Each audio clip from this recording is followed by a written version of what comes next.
Is your MacBook Neo's internal or built-in keyboard not working? Whether you're stuck at the login screen, dealing with laggy keys, or your keyboard is typing random letters, don't panic. We'll provide you the top proven fixes to get you typing again right now. If you're locked out and can't even type your password, start with a force restart. Hold down the power button until the screen goes black, wait a few seconds, and turn it back on.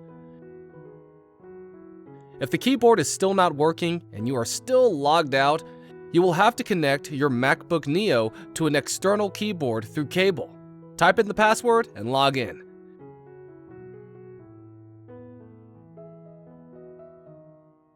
If you are logged in, sometimes the broken keyboard is actually just a setting.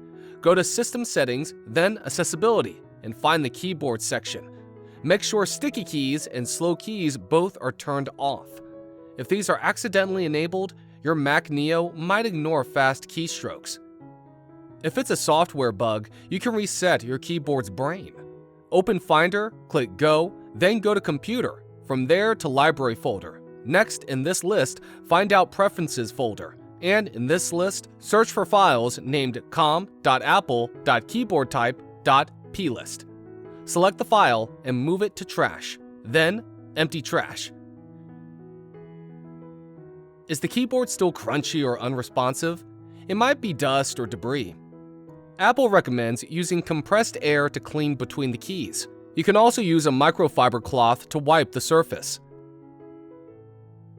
If none of these steps worked, you can use the Accessibility keyboard. From System Settings to Accessibility, scroll down to Keyboard, and then toggle the Accessibility keyboard option to turn it on. You will get a floating on-screen keyboard that you can click with your mouse. It even works on the lock screen. Alternatively, you can plug in any external USB or Bluetooth keyboard to get by for now if you need to finish a project right now. And meanwhile, you must consider it might be a hardware issue requiring Apple support or take it to the service center. Thanks for your time.